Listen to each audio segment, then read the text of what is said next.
Flick, let's rewind the clock.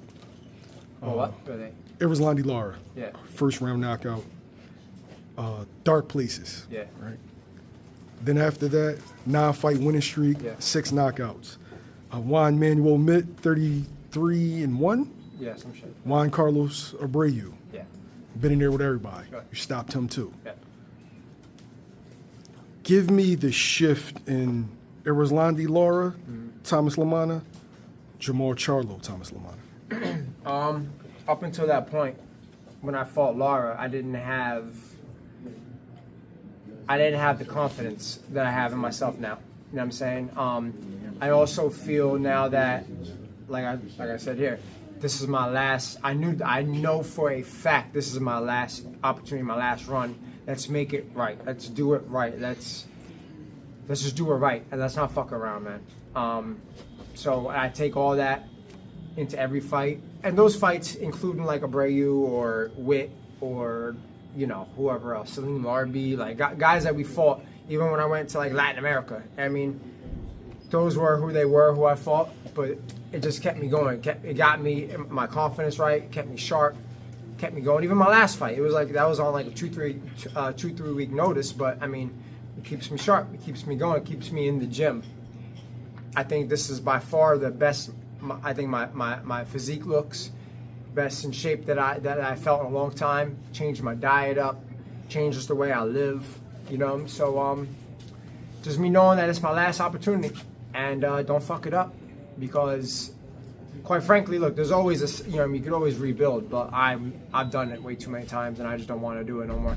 I'm not young, so I think that's the mental. I'm sorry, not the mental. The mindset that I have to just make sure that I don't mess this one up. 33-0, never been stopped. 2-division world champion, Yeah. was viewed as the best middleweight and one of the best boxers in the world. Yeah. 5-6 years ago. That was my point. Okay. The layoff, Yeah. issues outside the ring. Yeah. Is this the perfect time to catch a great fighter? So kind of the same question. Yeah, you would think on the outside, like you would think in like hindsight and all that, but that's just that the fights happen. He is who he is, was who he was, is who he is, whatever the case is. Let the fights happen, because Danny, it's funny, we spoke about it a couple weeks ago.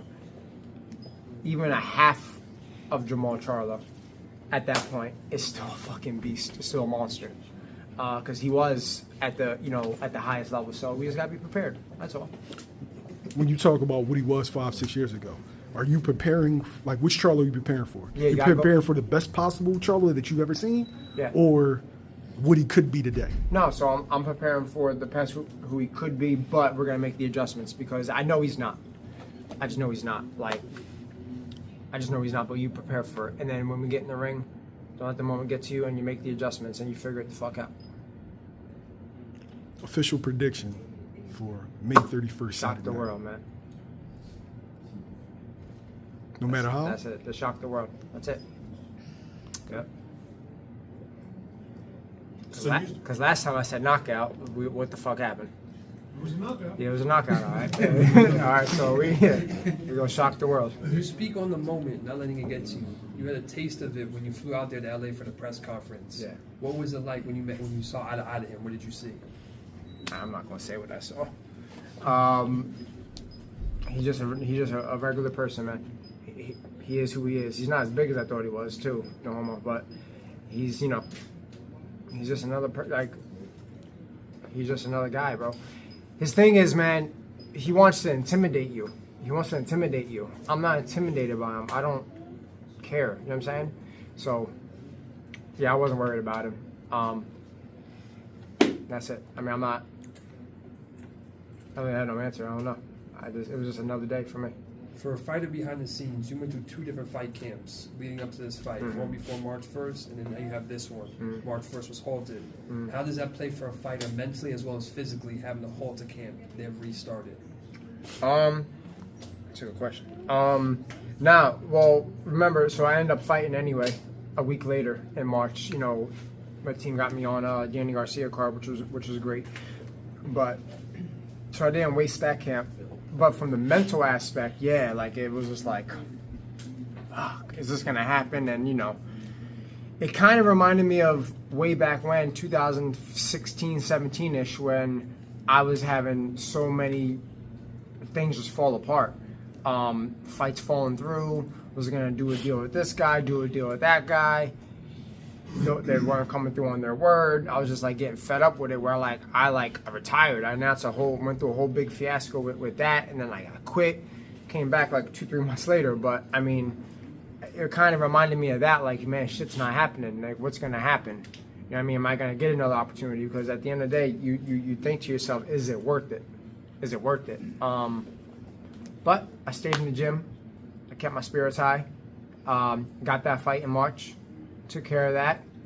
And like a week or two later, that call came, and here we are. You spoke on intimidation. We all saw the Zoom call. He kind of like flew off the handle and started in typical Charlo form. We all know, like historically. Does that give you a sense of confidence heading into the fight, like knowing that you could possibly get into his head easily? Yeah, I mean, I guess, but that don't win a fight. So I don't know. You gotta look at it from a double-edged sword. Do you want to piss him off, or do you want to fuck him up mentally? I don't know, because you don't ever know with him. He's like a loose cannon. So I don't know, but I got a plan for next week though. When I'm with him though, I got a plan. Face to face. I got a plan for next week. Yeah. I got a plan for next week. So we'll see what happens. See, I tell you, I'm just gonna dance to his beat. Even when we were in LA a couple weeks ago, I'm just gonna dance to his beat. He was cool. Him fucking apologizing to Caleb Plant again out of nowhere, it was mad crazy. But outside of that, he was cool. It was all good. It wasn't no. Oh, and then him saying about me blowing him up, FaceTime, calling, like, bro, like that pissed me off. That's how I'm gonna start it off with him too, because that pissed me off. Because, and I didn't realize, it didn't like dawn on me. It didn't dawn on me when I was there, because we were just like there and I just didn't think about it. He was saying how like I blew him up 30, 40 times or whatever, bro. I got like one text and like one little question mark on the text, and I might have FaceTimed him twice, so 4 or 5 times tops. So. Yeah, I'm going to check him on that. He was trying to like paint it as like you were a fan. Yeah. But in actuality, you're asking for a fight. So, yeah, I mean, that people, they don't realize, yeah, like that's what it was all about. It was, I didn't know what was going on. You know what I mean? Like, and this is alluding to the March date, because when, you know, certain people, you know, you're calling that make the decisions, and you're calling or you're texting, they don't answer nobody. You're not getting no answers. You're like, oh, what the fuck are we doing? What are we doing? It's hard for me, and I'm already antsy as it is. So, all right, well, I got his number, and I reached out, once, twice, 2 calls and a face and a text. That was all. You know what I mean? I just want to know what we were doing. You know what I mean? He's not that important for me to be a fan. Are you happier that you're fighting him in May rather than March? I mean, yeah, you got more time. You got more time. It didn't really matter. At the end of the day, a fight is a fight. You just get more time.